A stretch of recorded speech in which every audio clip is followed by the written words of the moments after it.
اللہ رب العزت نے ہر بیماری کا علاج رکھا ہے۔ اسی طرح اللہ رب العزت نے گناہوں میں پڑی ہوئی قوم جس پر عذاب منڈلا رہا ہو، مسلط ہو چکا ہو،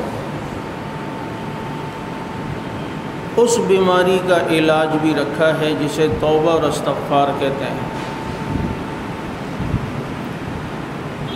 حضرت یونس علیہ السلام کی قوم نے عذاب کو دیکھا اور فوراً اللہ تعالیٰ کے سامنے گڑ گڑانے لگے، توبہ کی، آہذاری کی، تو آئے ہوئے عذاب کو اللہ رب العزت نے ٹال دیا اور واپس کر دیا۔ آج جو صورتحال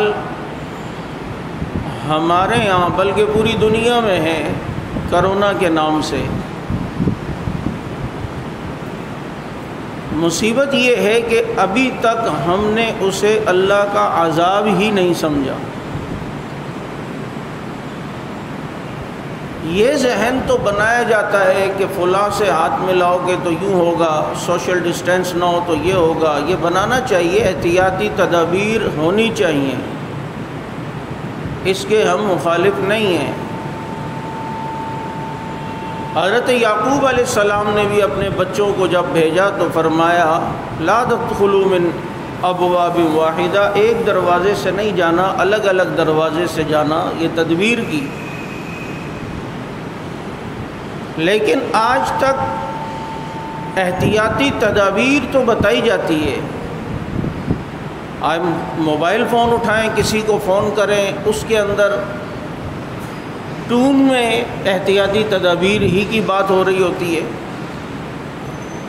لیکن یہ ایک اسلامی ملک ہے، حکمرانوں کو چاہیے کہ جس طرح اس چیز کو اتنا زیادہ ہائی لائٹ کیا جاتا ہے، وہاں یہ چیز بھی اس قوم میں اس کو شعور پیدا کریں کہ یہ اللہ کا عذاب ہے، اس کے لیے توبہ اور استغفار کی ضرورت ہے، اجتماعی توبہ۔ بغداد اور اطراف میں جب بہت زیادہ طاعون پھیلا اور لوگ مرنے لگے اور بہت زیادہ جب پریشانی بڑھی، تو اس وقت کے بادشاہ نے اجتماعی طور پر لوگوں کو جمع کیا اور استغفار کروایا، اور جتنے فاسق فاجر تھے انہیں علاقوں سے نکال دیا، ترغیب دی، تو لوگوں نے شراب کی بوتلیں اپنی گلی کے باہر پھینکی اور تمام موسیقی کے آلات کو توڑ دیا۔ یہ کرنا تھا کہ خالق کائنات کو ان پر رحم آیا اور اللہ تعالیٰ نے ان پر اس وبا اور اس بلا اور اس عذاب کو ختم کر دیا۔ لیکن ہم اس کے باوجود دیکھتے ہیں کہ یہ ایک عذاب کی صورت ہے۔ ہمارے یہاں نمازوں کا ریشو دیکھ لیں، تعداد کتنی ہے۔ کیا اب بھی بازاروں میں بے ایمانیاں نہیں ہو رہی؟ کیا اب بھی ہماری ٹی وی اور چینلز کے اندر بے حیائی اور فحاشی نہیں ہو رہی؟ کیا اب بھی ہم جھوٹ بولنے سے باز نہیں آئے؟ نہیں آئے، ہم اسی گناہوں میں مبتلا ہیں۔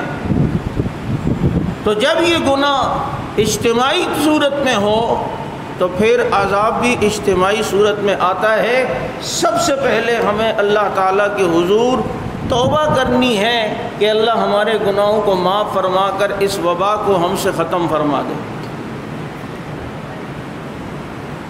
اور جہاں بہت سارے گناہ ہیں، وہاں ان گناہوں کے اندر جن پر یہ اس قوم پر عذاب مسلط ہے، وہیں ایک بڑا گناہ بدعقیدگی کا گناہ ہے کہ جب کسی قوم کو عذاب میں مبتلا کیا جا رہا ہو اور حال ہمارا یہ ہے کہ ہم یہ سارا عذاب یہ کچھ دیکھ کر، چاہے وہ کرونا کی صورت میں ہو، چاہے یہ ٹڈی دل کی صورت میں ہو، قوم فرعون کو اللہ رب العزت نے انہی ٹڈیوں کے ذریعے سے ہلاک کیا ہے۔ ہم دیکھ کر بھی حیران ہیں کہ جناب ہم توبہ پر نہیں آ رہے۔ ملتان کے اندر اتنی بڑی بڑی چمگادڑوں نے فصلوں پہ حملہ کیا کہ جس کا ایک ایک پر 6-6 7-7 فٹ کا، آپ نے سوشل میڈیا پہ دیکھا ہوگا، اتنی بڑی بڑی چمگادڑیں یہ کہاں سے مسلط ہو گئیں۔ ادھر کرونا کی وبا ختم نہیں ہوتی، ادھر جناب ٹڈی دل کا لشکر آ کر فصلوں کو اکھاڑ رہا ہے۔ یہ سارا کچھ کیا ہو رہا ہے؟ یہ اللہ رب العزت کی طرف سے پکڑ ہے یا